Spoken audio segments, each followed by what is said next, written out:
बोलो सियावर रामचंद्र भगवान की। सियावर रामचंद्र भगवान की। माता जानकी की।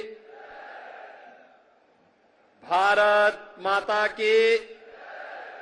भारत माता की।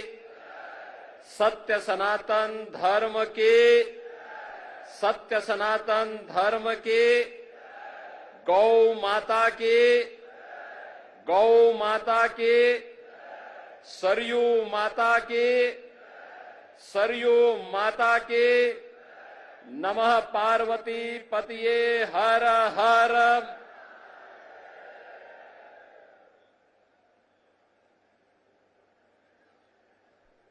अवध तहां जहां राम निवासो तहां दिवस जहां भानु प्रकाशो।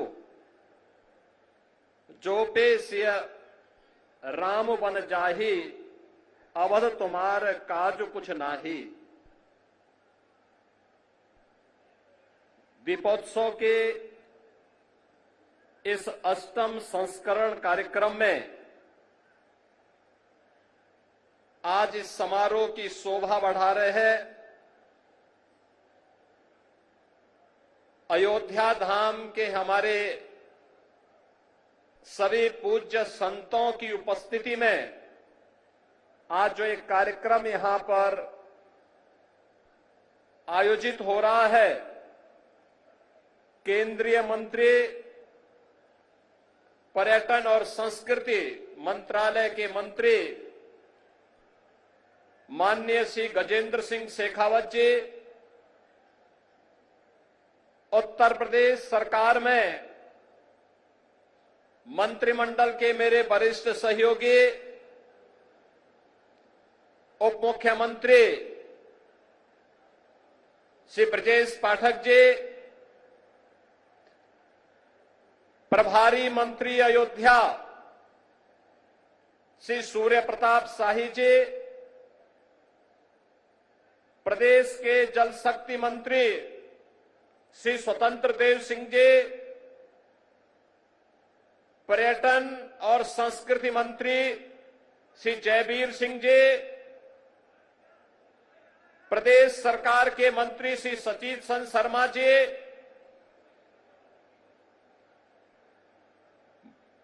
विधायक श्री वेद प्रकाश गुप्ता जी,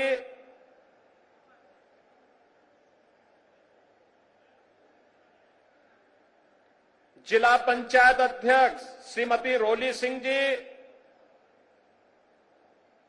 महापौर महंत गिरीशपति त्रिपाठी जी, विधान परिषद सदस्य डॉक्टर हरिओम पांडे जी, मान्य विधायकगण, आज के इस समारोह में अपनी कृपा पूर्वक उपस्थिति के कारण इस समारोह की शोभा बढ़ा रहे जगतगुरु रामानुजाचार्य स्वामी राघवाचार्य जी महाराज, जगतगुरु रामानुजाचार्य स्वामी विश्वेश प्रपन्नाचार्य जी महाराज, जगतगुरु रामानुजाचार्य स्वामी श्री सिद्धराचार्य जी महाराज, जगतगुरु रामानंदाचार्य श्री राम दिनेशाचार्य जी महाराज, मणिराम दास सावनी के श्री महंत जी के कृपा पात्र महंत कमल नयन दास जी, बड़े भक्तमाल के श्री महंत अवधेश दास जी, श्री महंत राजकुमार दास जी, श्री महंत राम शरण दास जी महाराज, श्री महंत देवेंद्र प्रसादाचार्य जी,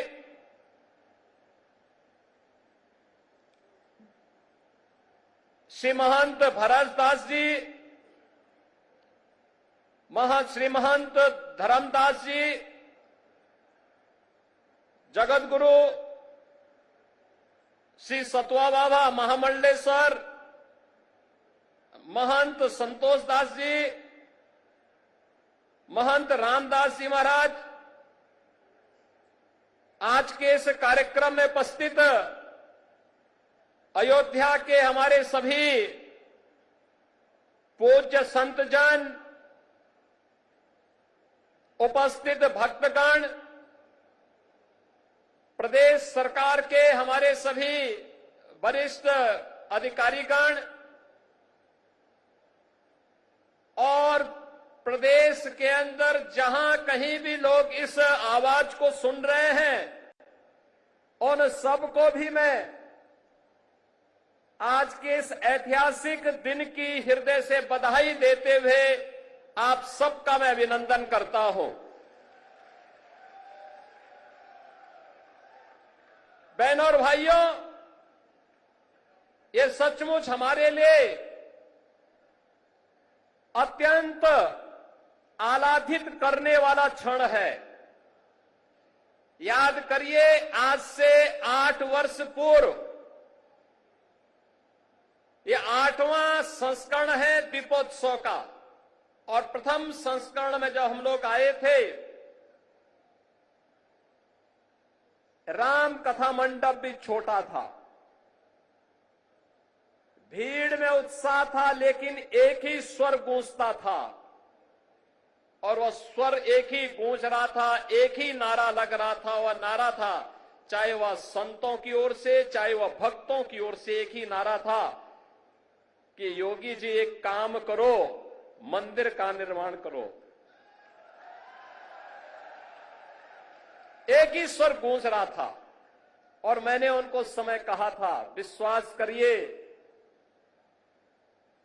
विश्वास करिए, ये जो दीप आपके द्वारा जलाए जाएंगे केवल दीप नहीं है, ये सनातन धर्म का विश्वास है।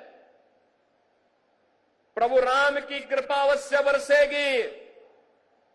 500 वर्षों के बाद वे अपने धराधाम पर अपने काज को प्रारंभ करने के लिए अवश्य कृपा बरसाएंगे। आप कार्य करिए, कृपा भगवान की अपने आप बरसने वाली है, और हम सब आभारी हैं प्रधानमंत्री मोदी जी के, जिनकी दूरदर्शी सोच के कारण 5 अगस्त 2020 को जब दुनिया कोरोना महामारी के सामने पस्त थी, तब भारत के यशस्वी प्रधानमंत्री अयोध्या धाम में आकर के अपनी विरासत के प्रति कृतज्ञता का भाव व्यक्त करने के लिए अयोध्या आकर के उन्होंने राम मंदिर की आधारशिला का कार्यक्रम अपने कर कमलों से संपन्न किया था। और यह वर्ष अयोध्या के लिए अद्भुत है, अनुपम है, अलौकिक है, अद्वितीय है। जब इस वर्ष 22 जनवरी 2024 को अयोध्या धाम में 500 वर्षों का इंतजार समाप्त करके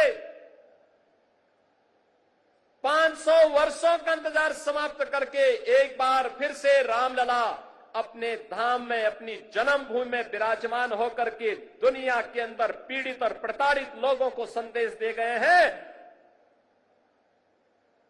कि कभी भी अपने पथ से विचलित मत होइए, संघर्ष का रास्ता अपनाइए, सफलता जरूर प्राप्त करेगी, सफलता जरूर प्राप्त होगी।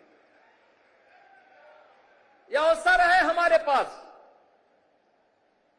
उन सभी आत्माओं को स्मरण करने का जिनका पूरा जीवन राम जन्मभूमि आंदोलन के लिए, प्रभु राम की कृपा का प्रसाद प्राप्त करने के लिए समर्पित था।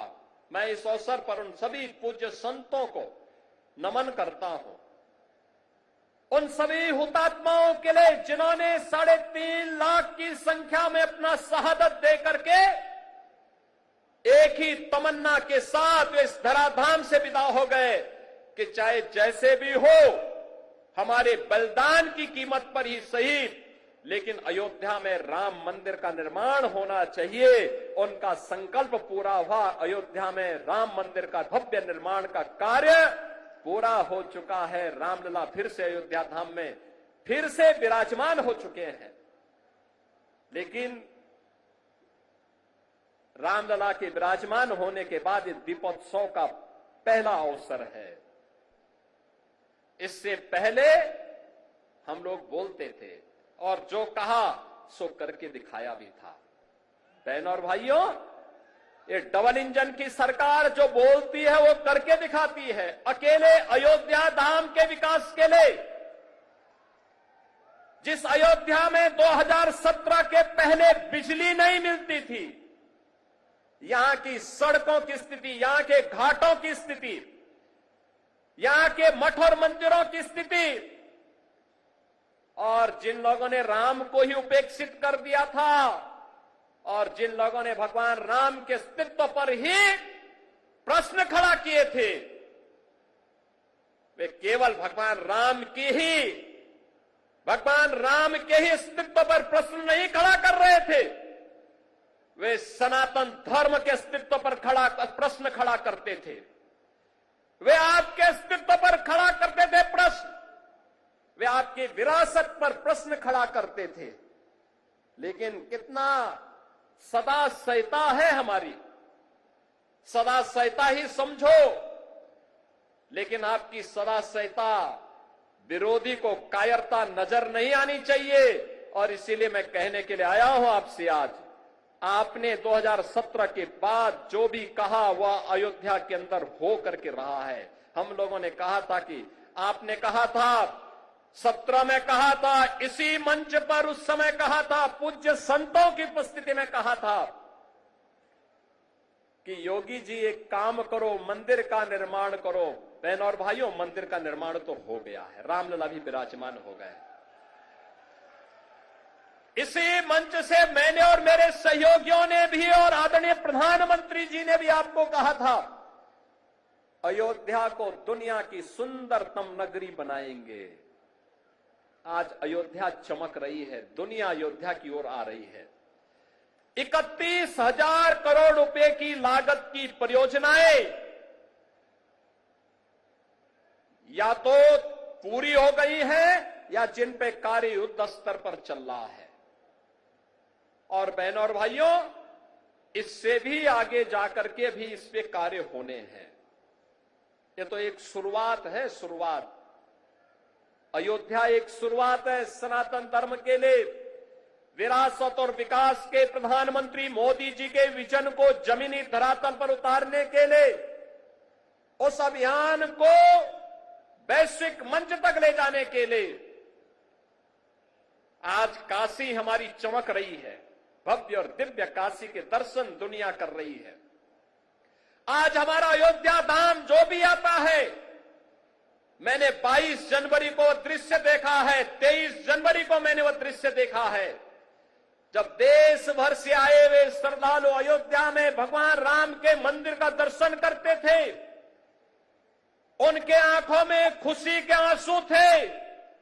कोई पिलर को पकड़ करके आंसू बहाता था और कोई जमीन पे लेट करके भगवान को भी दंडवत करता था, उनके सामने शीश नवाता था, लेकिन अपने अश्रु बहा करके खुशियों को भी उजागर करता था। बहनों और भाइयों, वह सभी दृश्य मैंने अपनी आंखों के सामने अयोध्या के अंदर देखे हैं और मैंने उन लोगों के भी काले कारनामे देखे हैं जिन्होंने राम भक्तों के लहू से अयोध्या को और सरयू मैया को लहूलुहान किया था। वह दृश्य भी हम लोगों ने अयोध्या के अंदर देखा है और इसीलिए मैं आपको एहसास कराने के लिए आया हूं। आज हमने जो कहा, ये डबल इंजन की सरकार ने जो कहा था वह तो करके दिखा दिया। अब अयोध्या की बारी है। अयोध्या को फिर से अपने आप को साबित करने की बारी है। और याद रखना, ये मां सीता की अग्नि परीक्षा बार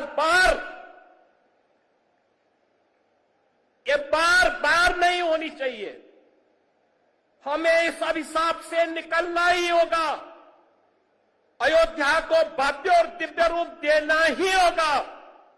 इसके लिए अयोध्या वासियों को एक बार फिर से आगे आना होगा और इसी के लिए आज हम आपको एहसास कराने के लिए आए हैं। ये जो कार्यक्रम इतनी भव्य रूप में यहां पर आयोजित हो रहे हैं, ये जो स्वरूप है अयोध्या का, ये बदलावा स्वरूप आज दुनिया को अपनी ओर आकर्षित कर रहा है। कोई सोचता था अयोध्या में 4 लेन की सड़कें होंगी, धर्म पथ के नाम पर होंगी, राम पथ के नाम पर होंगी, भक्ति पथ के नाम पर होंगी, जन्मभूमि पथ के नाम पर होंगी। कोई जानता था इतने फ्लाईओवर अयोध्या के अंदर बनेंगे?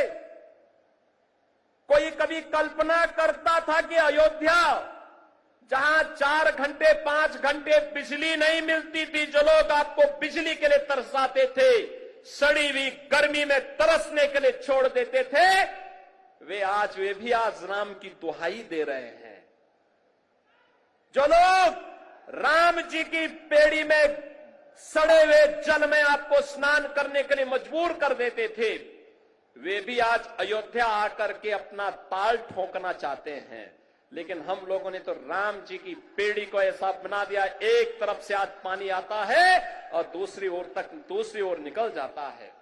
ऐसे लगता है जैसे हरिद्वार की राम जी की पेड़ी आज हर जी की पेड़ी बनकर के यहां के भक्तों को तार रही हो। आज अयोध्या को देश की पहली सोलर सिटी बना दिया गया है। और याद करिए, हजारों वर्ष